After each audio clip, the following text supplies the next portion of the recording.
Pessoal, eu vou dando sequência à, à recuperação de áreas degradadas. Vamos falar da recuperação de áreas degradadas, na prática de áreas degradadas e de áreas de preservação permanente e de reserva legal, que são as principais áreas degradadas.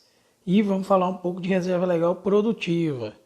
Esse material ele foi desenvolvido para um curso que eu dei, um mini curso que eu dei em Diamantina, enquanto eu ainda estava lá, mas ele ainda é atual até hoje. Então aqui ainda é atual. Um ecossistema degradado é um ecossistema que ele perdeu camada vegetal e ele perdeu a sua resiliência, ou seja, ele teve um processo de retirada da vegetação natural. E essa vegetação natural ela não tem mais a capacidade de estabelecer sozinha no ambiente, porque não tem mais fonte de propágulos, o solo não está bom mais e etc. Caso tenha essa capacidade de voltar sozinho, o ambiente é considerado perturbado. Na nossa região, como a agricultura já foi feita por anos e anos e anos, já não tem mais essa resiliência. Então, se eu deixo uma lavoura abandonada, ela vai demorar muito tempo ou nem vai voltar a ser o cerrado original, porque não tem fonte de propágulos. O solo não tem fonte de semente e às vezes nem tem fonte de propágulos próximo. E essa fonte de propágulos, em geral, ela consegue alcançar e atingir, em média, para uma recuperação mais ou menos, uma recuperação boa, até 100 metros. Mais que 100 metros não é considerado tão interessante para a regeneração natural. Então, em quais situações o produtor tem que recuperar uma área? Primeira delas, em área de preservação permanente. Então, a área de preservação permanente é a área protegida, coberta ou não por vegetação nativa. Então, depende de ter vegetação nativa, é a faixa, por exemplo, de 30 metros na margem do rio, de até 10 metros de largura, com a função ambiental de preservar recursos hídricos, paisagem, estabilidade geológica, biodiversidade, fluxo gênico. Por quê?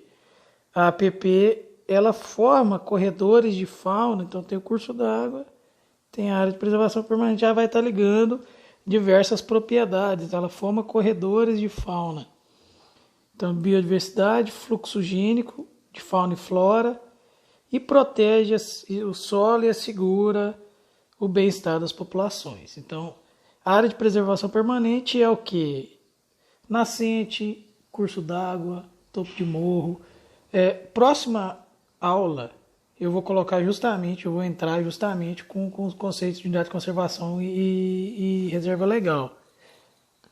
E área de preservação permanente. E reserva legal, né? Código florestal.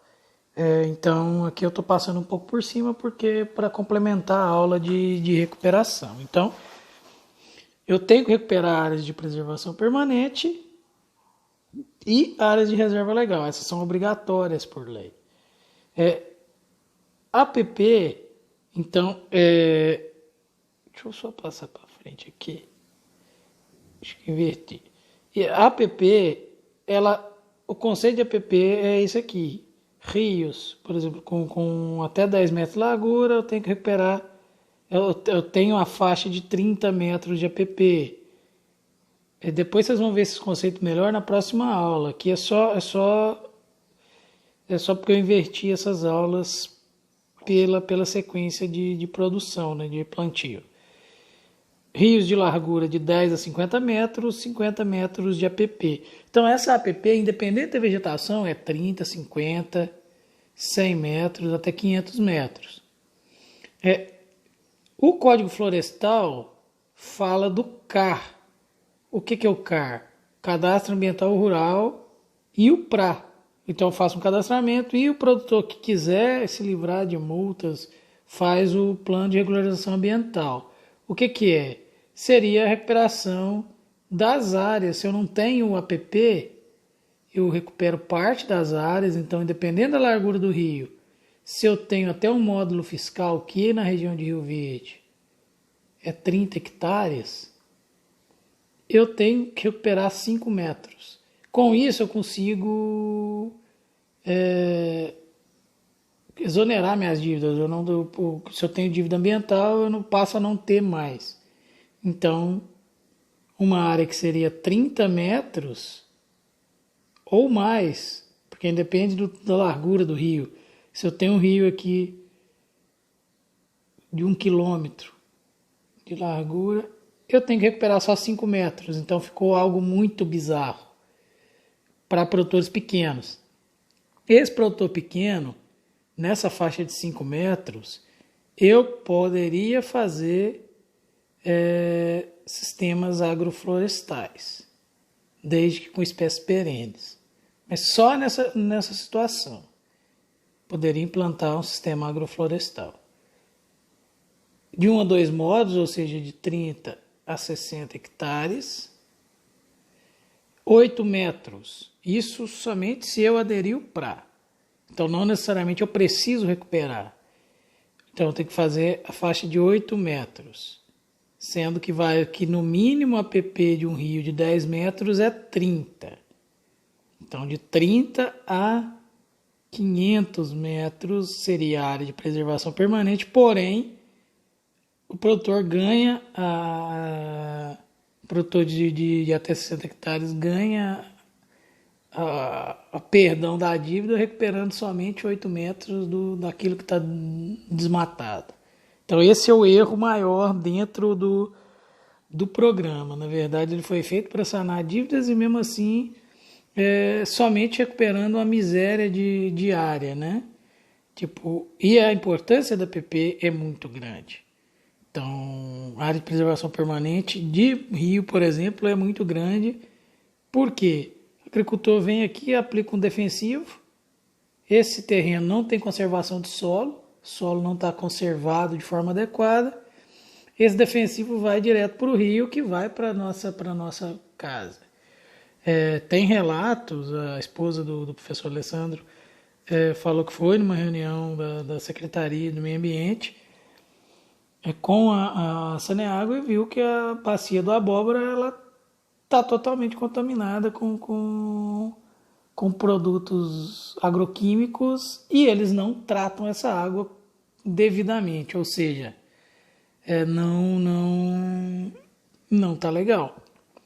Nós estamos bebendo veneno devido à falta de conservação de solo e falta de área de preservação permanente. As nossas próximas gerações estão enroladas, né? 3 a 4 módulos, nesse caso 15 metros, depende da largura do rio. 4 módulos, menor que rios menores que 10 metros, 20 metros e maiores que 10 metros, metade da largura do rio. Então é isso. Na verdade, esses valores mais precisos vai ter na aula de legislação, que vai ser a próxima. Reserva legal. Reserva legal. Então, só lembrando, a área de preservação permanente ela é de preservação permanente. Ela não pode ser manejada com fins financeiros. Já a reserva legal, ela é a área no interior da propriedade, delimitada de acordo com os termos, que é 20%, por exemplo, para a região de Goiás, e no restante do Brasil, 80% para a região amazônica, com a função de assegurar o uso econômico de modo sustentável dos recursos naturais. Ou seja, mesmo na Amazônia, que é 80% de reserva legal, eu posso fazer manejo florestal. Eu posso retirar madeira, vender madeira. O problema é que o Brasil nunca se importou com a Amazônia. E isso eu falo independente de governo. Hoje está pior. Mas o Brasil nunca se importou com a Amazônia. Por quê? Porque ele nunca fez um plano de realmente usar de forma sustentável, que é o manejo, esses 80% da Amazônia. Então, 80% da Amazônia pode ser usado de forma sustentável, pode gerar madeira, e se essa madeira for produzida de forma sustentável, é exportada e facilmente exportada. E aí, como é que eu faço? E o que acontece? Em geral, toda madeira que é certificada, ela vai para fora. O problema é que nós estamos comprando madeira que não é certificada. No IF mesmo, tem 2 caminhões de madeira que o IBAMA apreendeu ilegal que vai ser utilizada no IF, foi doação. Mas esses 2 caminhões é o mínimo. Eu acho que teria que ter uma fiscalização na ponta, ou seja, madeireira ou serraria, ou o que for,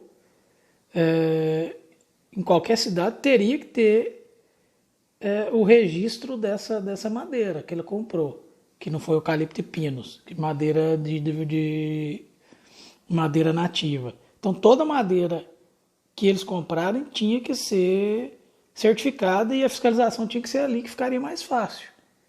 Então eu teria uma fiscalização ali, porque às vezes a fiscalização lá na floresta é ruim, mas a partir do momento que eles não conseguem vender essa madeira que eles estão tirando ilegal, eles vão ter que fazer o trem certo. Então falta isso, falta o governo investir em um sistema de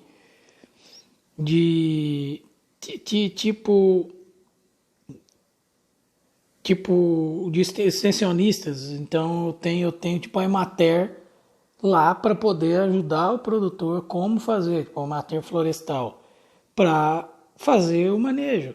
Então tudo isso gera renda, gera emprego.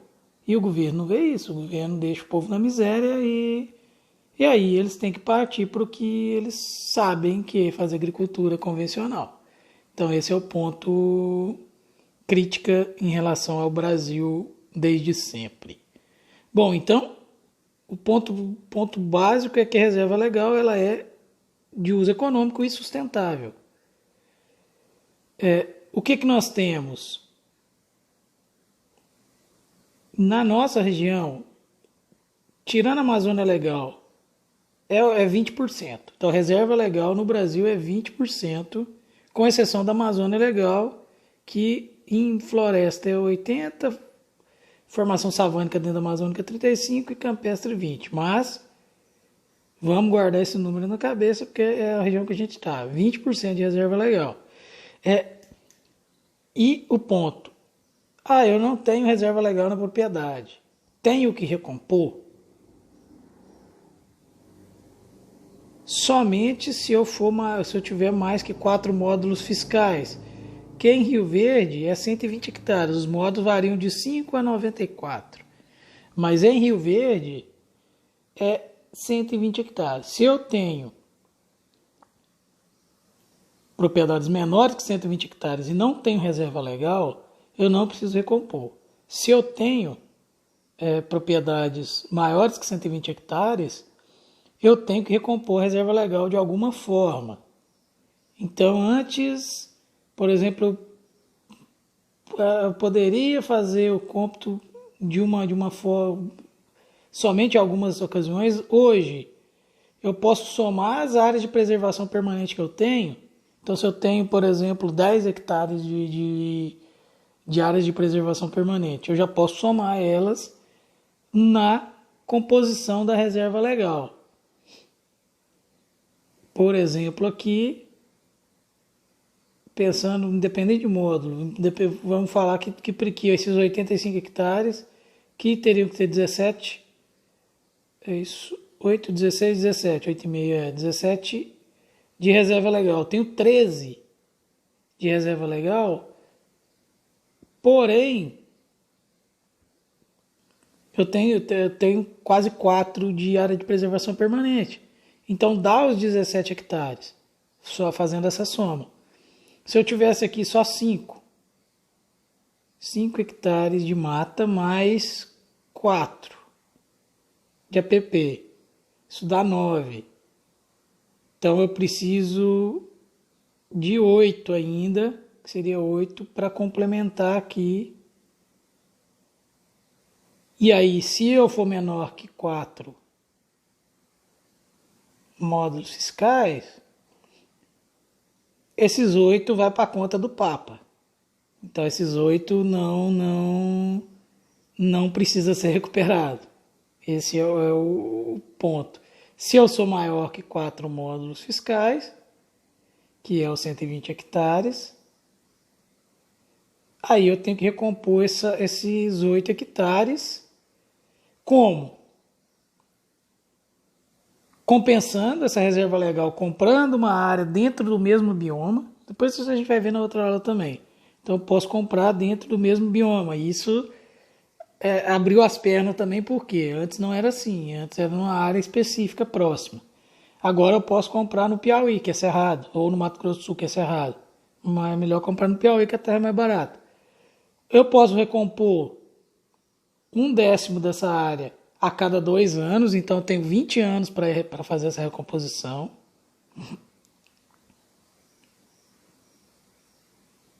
E hoje, antes era exceção, hoje é a regra. A reserva legal eu posso fazer com plantio intercalado de espécies nativas e exóticas, independente de ser perene ou não. Então eu tenho 50% da minha área com espécies exóticas. Então eu posso fazer sistemas agroflorestais ali. Não ILPF. Eu posso fazer, por exemplo, faixas de nativa. Então, por exemplo, aqui 3 metros. Então 3, 6, 9, 12 metros. 12 metros de nativa, 12 metros de exótica, podendo tentar entrar até com soja aqui. Ou ainda não tem nenhuma deliberação falando que não pode, porque aqui 50% de espécies exóticas, não falo exóticas perenes. Eu posso simplesmente fazer um modelo misturando 50% das minhas espécies de nativas, 50% de exóticas, por exemplo, eucalipto, ou frutíferas e por aí vai. Então, a imaginação é o limite, sendo que eu tenho que ter 50% de espécies nativas, e esses 50% de espécies nativas tem que ter variedade. Então, tem que ter um número grande de espécies. Quais são os possíveis usos para a reserva legal, então? Primeiro, na legislação fala que dentro da reserva legal é livre coleta de flores, frutos, cipós, sementes, entre outros. Além disso, eu posso retirar 20 metros cúbicos de madeira por ano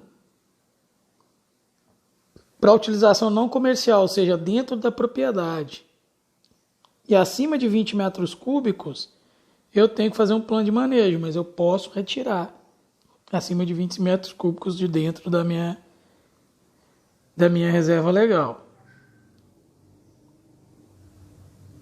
Então, pensando em produtos para a reserva legal, eu posso coletar e comercializar sementes. Então, eu posso fazer venda de sementes, e o valor de sementes, não sei se vocês lembram da aula de sementes, é relativamente alto. Então eu posso entrar para essas redes de sementes e ter um valor agregado muito grande comercializando semente para recuperação de áreas degradadas. E aí, nessa produção de sementes, é sempre interessante pegar matrizes variadas dentro de cada lote, pelo menos 12, a uma distância de 100 metros cada uma. Por quê? Se é para recuperação de áreas degradadas, eu tenho que ter variabilidade genética. E isso garante. Coletando, só lembrando, quando tiver maturidade, fazendo beneficiamento de forma correta. Isso aqui também já foi colocado em aulas anteriores. Fruto seco decente, seca meia sombra, abril, retira a semente.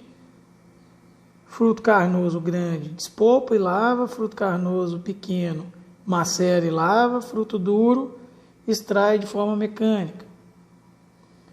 Produção de mudas, então eu posso criar um viveiro para produção de mudas e venda disso, além das sementes. Retirar madeira de forma sustentável e vender. Então eu posso plantar, por exemplo, eucalipto para retirada, posso plantar espécies nativas com potencial de madeira, cedro, mogno e por aí vai. Eu pulei aqui, mas posso investir na criação de animais silvestres. Tem no sul de Minas, eu acho, pessoal criando cateto queixada dentro de reserva legal.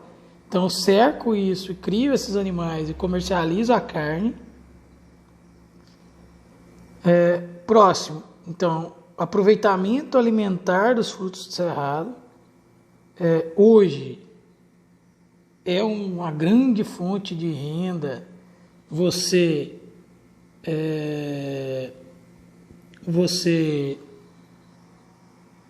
vender fruto, principalmente para empresas de doce, sorvete, etc. Então é muito valorado. Então fazer doce, licores, sorvetes, por aí vai. Utilização de plantas medicinais. Existem inúmeras plantas que têm finalidade medicinal. Uma delas, depois vocês procurem, por exemplo, a fava danta do cerrado, né? Ela é muito utilizada, ela tem no seu fruto, não na semente, no fruto, tem, eu não sei se é na entrecasca, eu não lembro, só sei que eles extraem rutina, que é usado em comprimidos, por exemplo, de vasoconstritor, que é para controle de pressão arterial. Então, vários princípios ativos ainda estão sendo estudados e muitos já são utilizados na medicina, né? Produção de derivados, por exemplo, mel.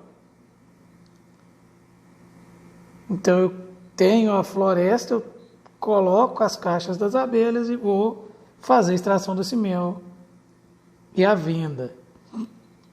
E por fim, confecção de artesanato, que em determinadas regiões tem artesanatos muito, aqui por exemplo, da região de Diamantina que eu passei, o pessoal faz artesanatos com sempre viva, que é uma espécie herbácea que a floração dela é seca e fica parecendo uma flor. Por exemplo, aqui com frutos, semente de cerrado e por aí vai. Então tem inúmeras opções. Aqui, pessoal, vou falar de modelos de implantação para a reserva legal. Pensando, só voltando, em modelos de implantação para a área de preservação permanente, então, em geral, o APP, eu tenho a influência de água. A fitofisionomia da APP, em geral, é mata de galeria. Então, ao fazer o levantamento, eu vou levantar espécies de galeria. Então, conforme foi visto na última aula, em geral, essas formações florestais, elas vão ter espaçamentos mais reduzidos, 3x2, até um 2x2. Então, 3x2, 2x2. Entrando com linha, então aqui eu tenho aquela questão de pioneiras, secundárias e clímax. Eu vou entrar com linhas, então, uma linha de pioneira diversa, então vou pegar uma diversidade, igual foi ensinado anteriormente, de pioneiras, uma linha de secundárias e clímax mista, outra linha de pioneiras. Para quê? para fazer, as pioneiras vão fazer sombra para secundárias e clímax. Então, 3x2, 2x2, alinhado. A adubação vai ser aquela adubação que a gente discutiu, que seria 200 gramas de super fosfato simples, 200 a 300 gramas, ou 200 gramas de 4, 14, 8.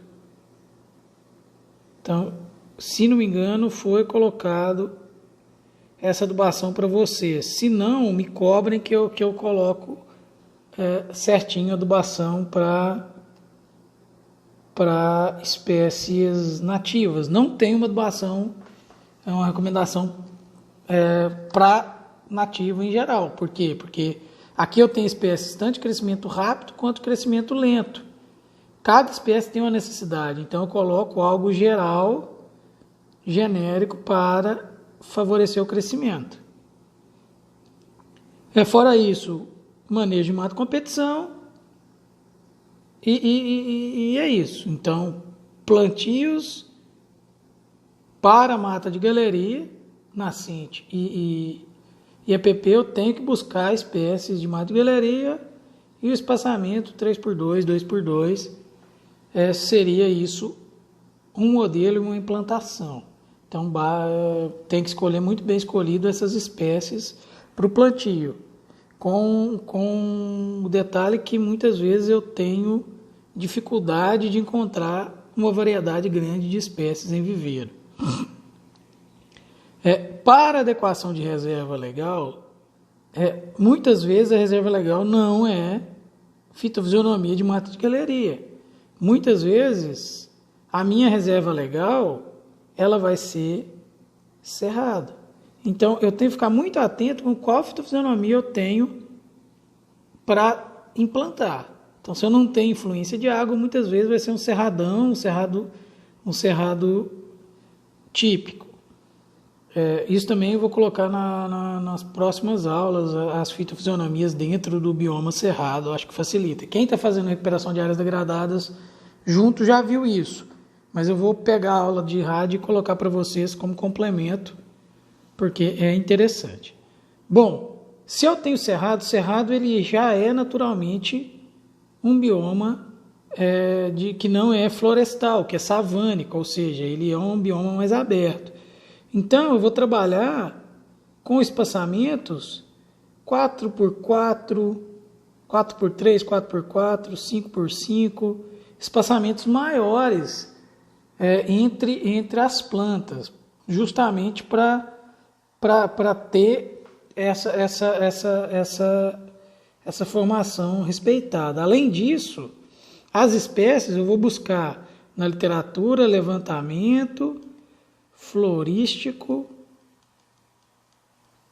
fitossociológico de cerradão, o que for. Cerradão ele é mais denso do que o cerrado, então eu vou pegar um 3x3, 3x4, cerradão, cerrado estrito senso, 4x4, 5x5 e assim vai aumentando, então depende da capacidade.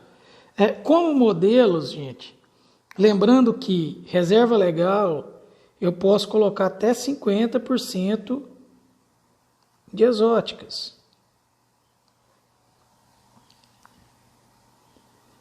Então, primeiro, eu posso optar por generação natural, isso vai ser mais difícil, mais raro. Regeneração natural só quando eu tenho fragmentos próximos, ela é mais baixo custo. Semeadura direta, eu posso colher semente e fazer o plantio, lembrando que isso tem que ser feito exclusivamente no início das águas.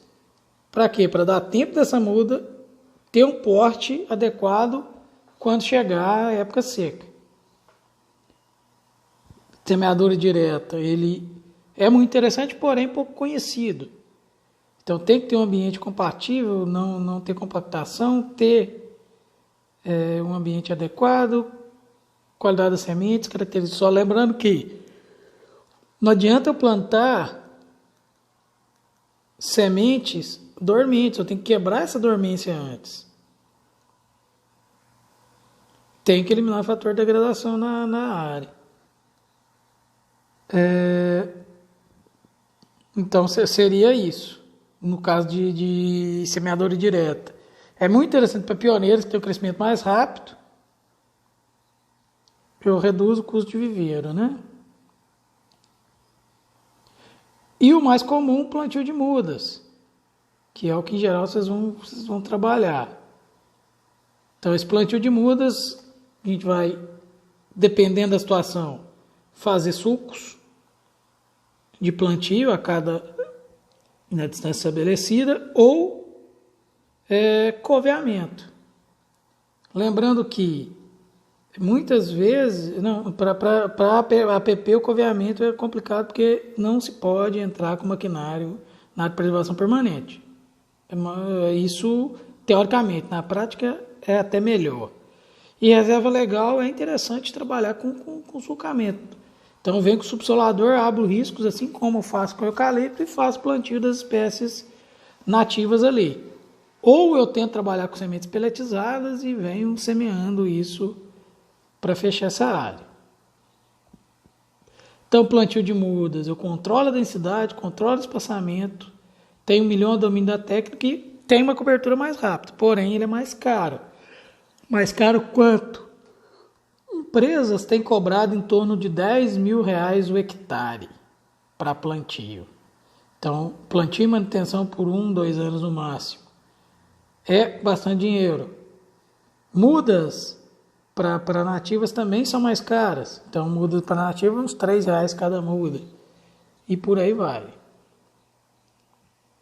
Então, a etapa de plantio é a mesma. Preparo da área, combate, formiga, isso tanto para PP quanto para reserva legal. O plantio, então, escolha do modelo, coveamento, calagem, adubação. Lembrando que espécies nativas, em geral, são bem tolerantes ao solo que está, né? E até a adubação. Coroamento e adubações de cobertura. Eu até coloquei adubação aqui, recomendação de adubação. 100 a 200 gramas de super simples ou 4,14,8, 8,28,16 e, se possível, adubação orgânica, se possível. Lembrando que as espécies elas podem ser tidas como tolerantes a solos pobres, mas principalmente a fósforo, elas reagem com certeza. Então aqui, o volume por hectare 0,4 passou para 0,9. Então praticamente 100% de aumento, com 40 gramas de P2O5 por cova. Isso para jacarandá da Bahia, que é uma espécie tida como clímax. Só que ela tem um crescimento rápido, relativamente rápido. Calcário, respondeu quase que linearmente, na verdade isso aqui é até linear. 0,4 a mais de 1, então mais de 100% de crescimento. Volume por hectare. Em relação à ureia, 0,3, 0,9 também. 100% de crescimento em relação à adubação. Só a potássio que a espécie não respondeu. Então ela não se importa com o potássio. Então isso com 1 ano de crescimento, se não me engano. Isso aqui foi meu doutorado. Então é uma espécie nativa, Mata Atlântica, que responde muito bem à adubação. Então, a adubação tem... E lembrando que, quando a espécie cresce mais rapidamente, ela fecha mais rapidamente o dossel e diminui custos.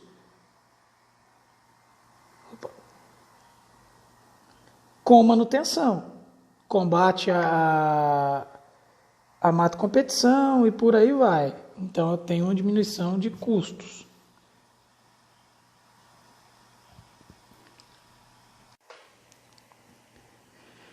Bom, pessoal, então o plantio ele pode ser por cova ou por suco. O suco vai economizar, serviço, né? Um IPzinho.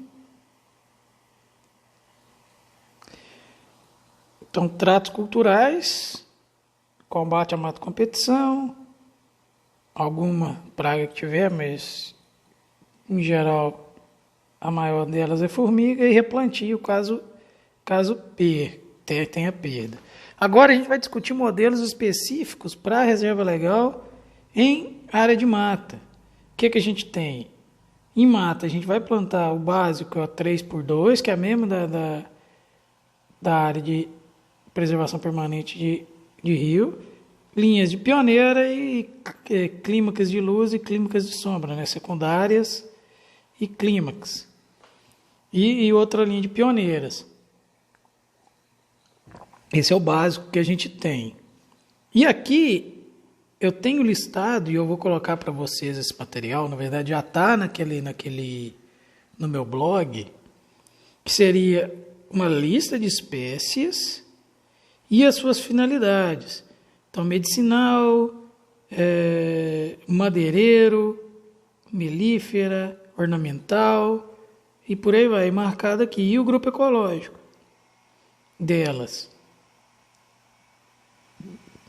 Então, acho que tem até mais lá na minha lista. Aqui tem algumas, mas todas elas com uso. Então, eu posso fazer minha reserva legal 100% de espécie nativa e 100% utilizável. Ou eu posso acrescentar aqui linhas de pioneiras secundárias e clínicas e uma linha de eucalipto, ou 50% de eucalipto para ser removido depois, sem problema. Por quê? Porque eu posso estar até 50% da minha área com espécies exóticas.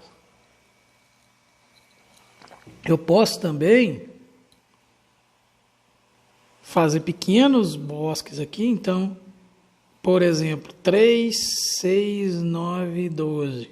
Então, 12 num bosquezinho e 12 metros com agricultura. Lembrando que essa área com agricultura ela pode ser vetada ainda pelo órgão ambiental, porque não tem regulamentação disso. Ninguém está fazendo ainda, na verdade. Esse é o problema. O Brasil não se cobra em relação ao ambiente, né? Então, isso aqui eu coloquei no curso, eu esqueci de tirar, que seria pensar no modelo, mas acho que vocês podem pensar só no modelo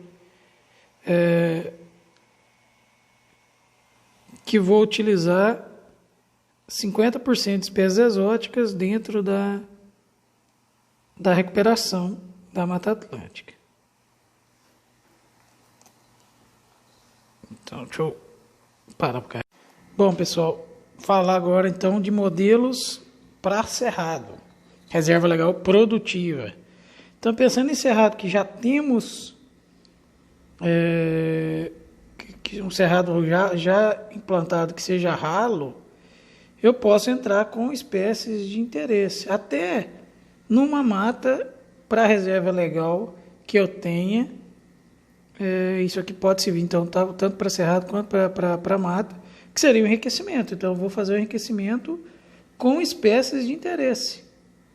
Então seria um enriquecimento utilizando espécies, plantio de espécies que tivessem interesse. Outro seria um plantio com espécies frutíferas, madeireiras, medicinais e ornamentais, aqui 3x3, ou até mais, 3x4, ou 4x4. Então, entrando com espécies de diferentes usos. Depois eu vou pôr uma lista de espécies possíveis aqui também. Ou 100% de frutíferas, utilizando até 50% de frutíferas exóticas. Então, uma linha de frutíferas nativas, uma linha de frutíferas exóticas. E aí, aqui com variedade, aqui com espécie única, por exemplo. Esse vídeo eu vou colocar para vocês como anexo.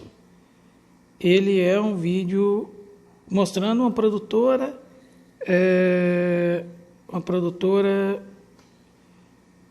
aqui em Goiás que optou por plantar principalmente piqui.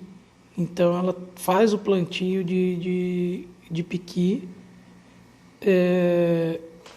na área dela e consegue um. Então vou colocar aqui para vocês.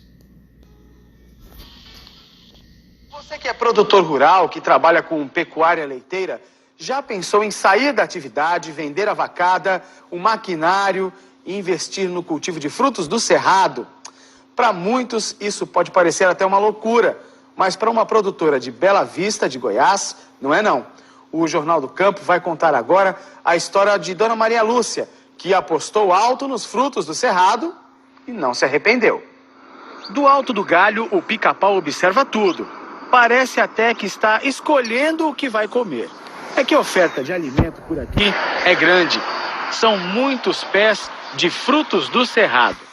A Fazenda Pequizal fica no município de Bela Vista. Pessoal, só lembrando que como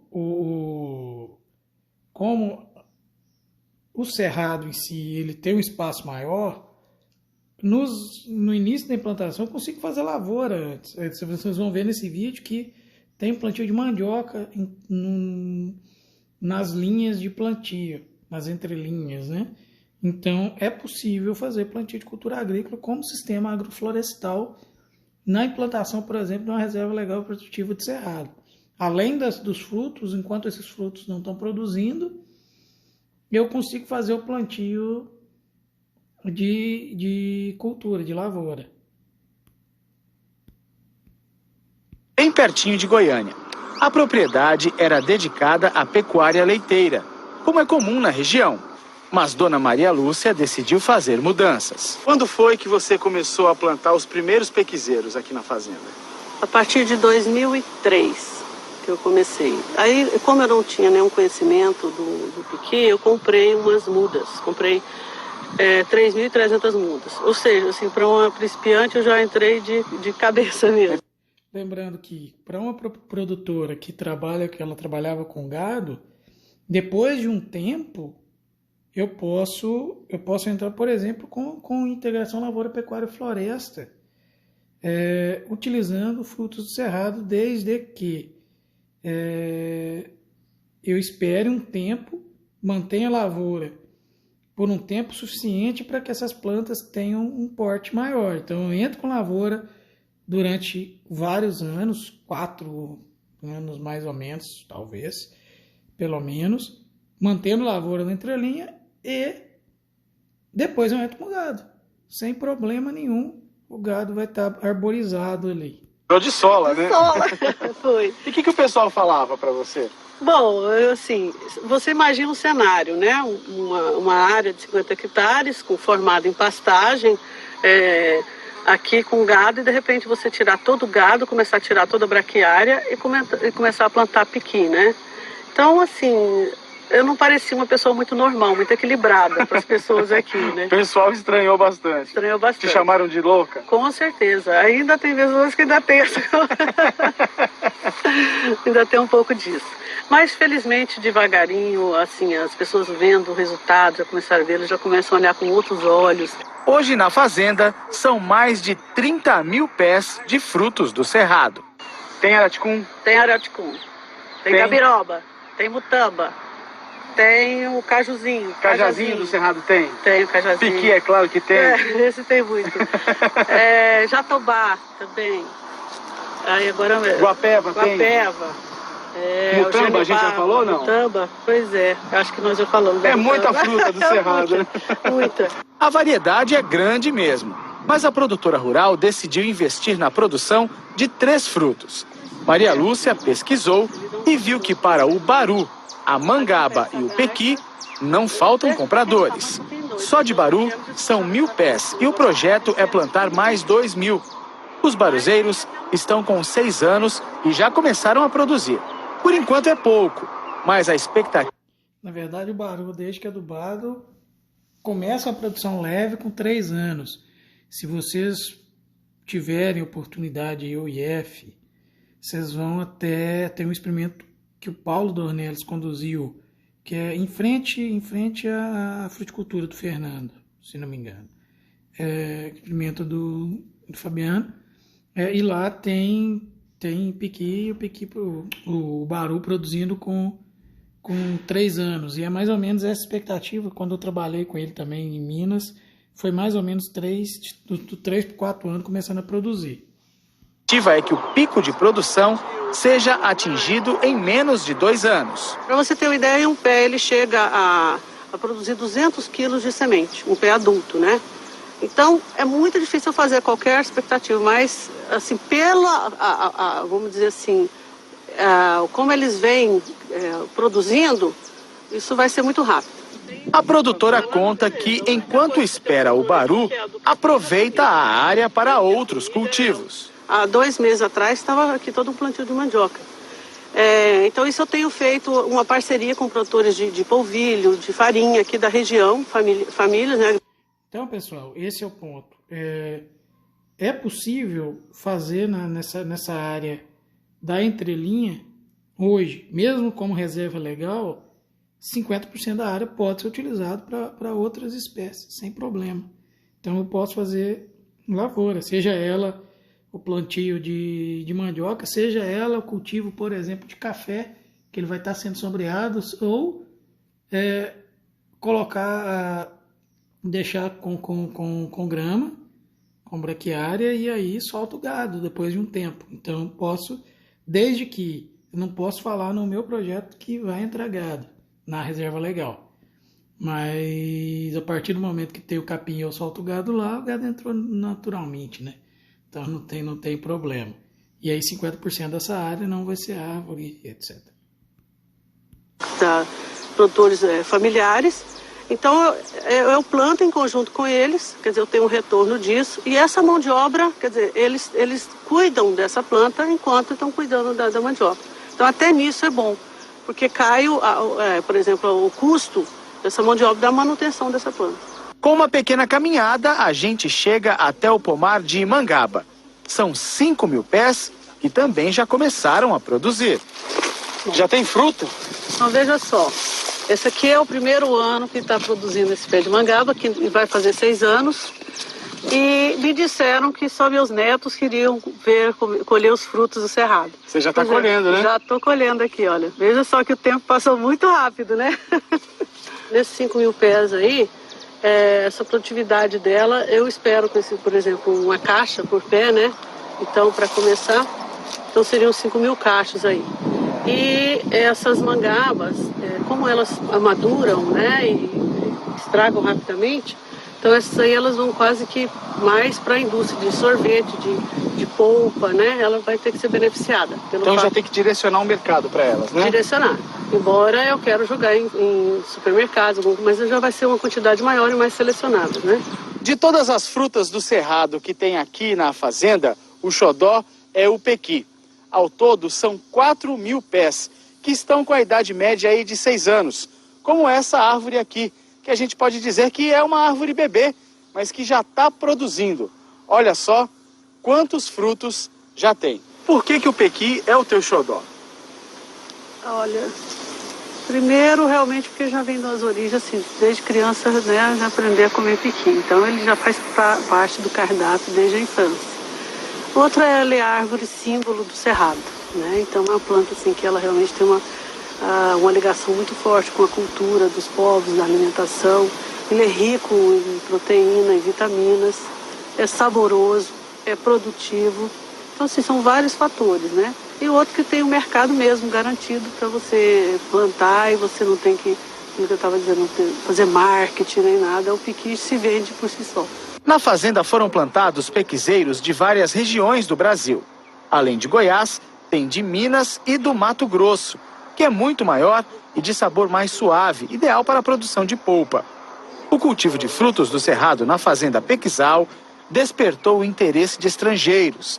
Empresários japoneses estiveram na propriedade e parcerias de comércio e desenvolvimento de tecnologias estão para ser firmadas. E a gente agora vai apresentar uma proposta exatamente do que a gente trabalha aqui, com pesquisa, melhoramento genético e também a questão nessa produção para farinha, para alimentos, para desnutrição. E também o que foi colocado é essas máquinas ainda para beneficiar, quebrar o baru, que a gente tem muita dificuldade, que inviabiliza muito isso aí. Então está em andamento essa proposta da gente trabalhar junto. A produtora rural diz que não se arrepende nem um pouco de ter investido em frutos do Cerrado. A gente vai estar resgatando a nossa cultura, vai estar mantendo o bioma e vai ter um retorno econômico muito grande dessas frutas. Só tem vantagem. Só vantagens, com certeza. Então é isso, pessoal. O manejo sustentável. Então, quando você pensa em manejo sustentável, você só tem vantagens. Você tem a utilização adequada da área com espécies nativas, faz a recuperação da reserva legal e ainda tem um retorno econômico muito bom. Aqui algumas espécies, então, esse material como texto também está disponível lá. Eu fiz na época desse curso, eu fiz um material escrito também. Diversas espécies, desde frutíferas, medicinais, ornamentais, etc., madeireiras. Então eu tenho araticum, Gonçalo Alves, mamacadela, murici, por aí vai. Então uma variedade grande de espécies, mais outras aqui, com potencial dentro da propriedade. Então lembrando que nesse plantio eu vou plantar 4x4, 5x5, pelo menos, porque você pensa num baru, o baru ele tem uma copa muito densa, então essas espécies elas vão estar com espaçamento maiores, até maior que 5x5. Só que demora um tempo para crescer. Então tem que ir levando em consideração isso tudo. Aqui também uma ideia de vocês tentarem pensar num modelo. Então no modelo para cerrado, né? Depois eu vejo se eu cobro ou não, eu falo no grupo se eu vou cobrar essa atividade de vocês ou não, mas eu acho interessante vocês pensarem nisso. E com sistemas agroflorestais, que na verdade esse sistema já é sistema agroflorestal, falar um pouco de outros sistemas. Por exemplo, o sistema Taungia, que ele é a base do sistema ILPF, ele é basicamente, inicialmente, cultura agrícola. Então, floresta mais cultura agrícola nas linhas. E quando a floresta está grande demais, abandona-se a cultura agrícola e fica somente com a floresta. Então, o ILPF é um sistema Taungia modificado, onde você entra com o gado. Então, plantio de culturas anuais no início, que vai fornecer renda. E no final você remove essa cultura do sistema, né?